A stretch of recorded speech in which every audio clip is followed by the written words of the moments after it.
Corona के संक्रमण से बचने के लिए काढ़ा एवं स्टीम कितना कारगर है? बहुत सारे नए नए होम रेमेडीज़ स्टार्ट हो चुके हैं। होम रेमेडीज़ का रियली कोई रोल है कि नहीं साइंटिफिकली हमें पता नहीं है और हम इसको ब्लाइंडली फॉलो कर रहे हैं। सो इसमें से सबसे इम्पोर्टेंट है काढ़ा। अनफॉर्चुनेटली काढ़े के बाद पीने के बाद लोगों को पेट के छाले हो जाते हैं और उसके कारण लोग लंबे समय तक कुछ खा नहीं पाते ठीक से। कोविड के टाइम में उनकी खाने की कैपेसिटी कम हो जाती है और उसके लिए उनकी इम्यूनिटी डाउन होती है ना कि बढ़ जाती है। तो आई प्रेफर कि काढ़ा नहीं पीना चाहिए। दूसरा इम्पॉर्टेंट पॉइंट था स्टीम। स्टीम हमारे अगर नाक में साइनस ब्लॉक हो, आपने भी सुना होगा जब आपको खुद को जब बचपन में साइनोसाइटिस हुआ होगा तब स्टीम लेते तो नाक से कचरा निकल जाता था। Except India I don't think so बाहर कहीं भी विदेश में ये स्टीम यूज़ किया जा रहा है। स्टीम लेने से हमें उल्टा लंग्स में जो एयरवे होता है उससे इरिटेशन होता है और उससे खांसी बढ़ती है। तो मेरे हिसाब से स्टीम को जब आपका नाक ब्लॉक हो तब लीजिए। अदरवाइज़ अगर आपके निमोनिया है या कोविड के बचने के लिए आप स्टीम ले रहे हो तो ठीक है। अगर बस निमोनिया हो चुका है, कोविड हो चुका है तो स्टीम लेने से आप उल्टे परेशान होंगे, क्योंकि बहुत सारे पेशेंट्स का मुंह जल जाता है स्टीम लेते लेते। तो आप स्टीम को अवॉइड कीजिए। बहुत गर्म स्टीम लेने से आपके फेफड़ों में भी तकलीफ़ होती है और लंग्स जो नॉर्मल लंग्स होते हैं वो पैरेन्काइमा डैमेज कर देते हैं। इम्यूनिटी बूस्ट करने से इस बीमारी से बचा जा सकता है? इम्यूनिटी बढ़ाने के लिए सबसे बेस्ट तरीका ये है, नॉर्मल रेस्ट कीजिए, नॉर्मल वर्क, लेस स्ट्रेस, अच्छा हेल्दी फूड, नॉर्मल एक्सरसाइज। इस सबसे बेस्ट तरीका है इम्यूनिटी बढ़ाने का। इससे बढ़ाने के लिए और कोई नुस्खा नहीं ट्राई करना चाहिए। अच्छा डायबिटीज़ कंट्रोल कीजिए, अच्छा प्रेशर कंट्रोल कीजिए, वही आपकी इम्यूनिटी बढ़ाएगा। इसमें नया नुस्खा ये आया है कि हमें जिंक, विटामिन सी फ्रीक्वेंटली लेना चाहिए। आई वुड से कि नॉर्मल ह्यूमन बीइंग को जिंक और विटामिन सी की कोई ज़रूरत नहीं है। नॉर्मल खाइए, नॉर्मल सिट्रस फूड लीजिए, that is good enough to contain your immunity. एक से ज़्यादा कोविड पेशेंट्स क्या साथ में आइसोलेट हो सकते हैं? हम इंडिया में रहते हैं, हमें इंडिया का सिनेरियो देखना चाहिए। सबका घर इतना बड़ा नहीं होता कि 5 मेंबर के लिए 5 रूम होने चाहिए। सो हमें ये समझना पड़ेगा जो कोविड पॉजिटिव है उसको एक साथ रखिए, ना कि उनको अलग अलग करना चाहिए। उससे 2 चीज़ें फ़ायदे होती है। एक तो आपका जगह भी कंटेन हो जाती है, इन्फेक्शन का स्प्रेड कम हो जाएगा। दूसरी वस्तु इससे फ़ायदा ये होता है कि सोशलाइजिंग अच्छा हो जाता है। कि अगर आप 2 पॉजिटिव साथ में रखते हो तो मॉरल बूस्ट मिलता है, एक दूसरे की सपोर्ट होती है, एक दूसरे केयरिंग कर पाएंगे वो लोग, एक दूसरे की तकलीफ शेयर कर पाएंगे, मेंटल स्ट्रेस कम हो सकता है। कुछ थिंग्स मॉडरेट और माइल्ड साथ में रहेंगे तो एक दूसरे केयर कर पाएंगे। माइल्ड वाला केस मॉडरेट की हेल्प कर पाएगा, उसको कुछ ज़रूरत होगी तो, प्लस वो डॉक्टर से कम्युनिकेट कर पाएगा, अपने उसको खाना खिला पाएगा, उसको हेल्प करेगा, उसको मॉडरेट सपोर्ट करेगा। इवन हॉस्पिटल में भी हम लोग पेशेंट्स को, अगर जो पॉजिटिव पेशेंट्स होते हैं उनको साथ में ही रखते हैं, ना कि उनको अलग अलग करते हैं। परिवार में एक कोरोना पॉजिटिव है तो बाकी सबको टेस्ट कराना चाहिए?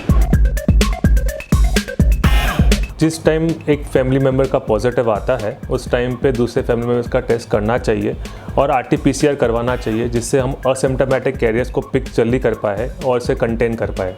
घर पर ही मरीज अपना इलाज शुरू कर रहे हैं तो किन किन मापदंडों का ध्यान रखना चाहिए?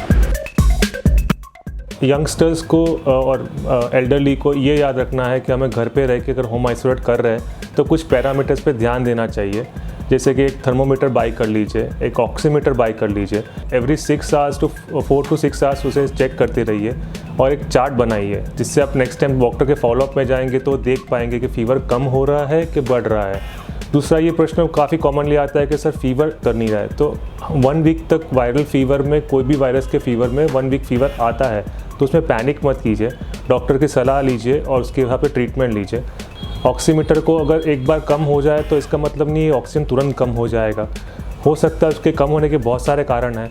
अगर पेशेंट के हाथ में नेल पॉलिश लगी है तो भी वो कम आएगा, अगर हाथ ठंडे होंगे तो भी ऑक्सीमीटर में कम आएगा। तो आप पैनिक मत कीजिए, वो दूसरे फिंगर में चेक कीजिए। और अगर फीवर आता है तो भी उसके कारण भी ऑक्सीमीटर में कम आ सकता है। तो ऑक्सीमीटर का चार्ट रखिए एवरी 4 to 6 आवर्स। और तीसरी इम्पॉर्टेंट पॉइंट है कि हमें चलने के बाद ऑक्सीजन चेक करना है, that is called a 6 minute walk test. Very important test, जिससे हम पहले पता कर सकते हैं जिनको एडमिट करना है कि नहीं।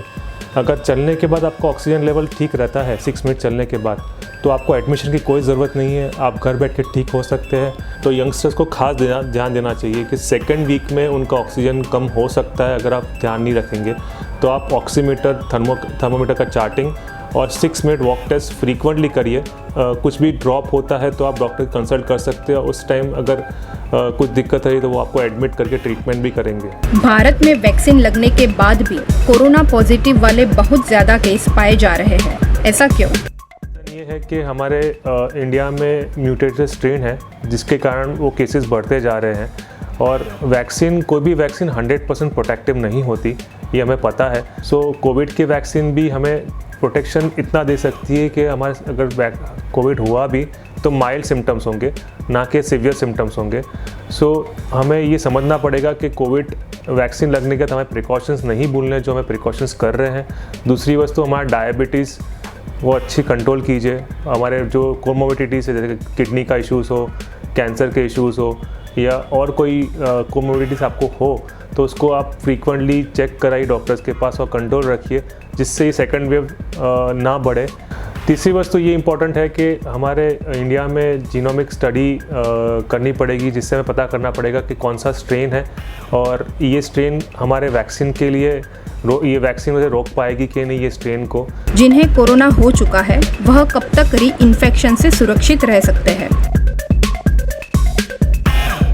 सेकेंड वेव में मैंने फर्स्ट वेव के बहुत पेशेंट्स रिपीट इन्फेक्शन वाले आ रहे हैं। सो हमें ये देखना पड़ेगा कि हमारे एंटीबॉडीज़ कुछ टाइम तक ही प्रोटेक्टिव होते हैं, 3 to 6 मंथ्स तक ही एंटीबॉडीज़ प्रोटेक्टिव होती है। उसके बाद आप फिर से प्रोन हो जाते हैं इन्फेक्शन के लिए। सो हमें ये ध्यान रखना है कि अगर इससे बचना है तो वैक्सीन लेनी पड़ेगी, जिससे हमारी इम्यूनिटी बूस्टअप होगी और हमारे एंटीबॉडीज़ इतने लेवल में होंगे कि हमें री इन्फेक्शन से बच पाए हम। जिन्हें कोरोना हो चुका है उन्हें वैक्सीन का दूसरा डोज लेने की कितनी आवश्यकता है? कि जिन्हें कोविड हो चुका है उससे एक वैक्सीन से भी वो काफ़ी प्रोटेक्टिव उससे भी काफ़ी अच्छा प्रोटेक्शन मिलता है। जिनको कोविड हुआ है वो एक डोज लेके सेकंड डोज को डिले करें, या फिर आप उसको अवॉइड करते हैं तो भी चलेगा, पर सेकंड डोज को डिले करेंगे तो हम जिनको नहीं हुआ है कोविड वो उनको पहला डोज पहुंच पाएगा या सेकंड डोज पहुंच पाएगा, वो प्रोटेक्टेड हो पाएंगे।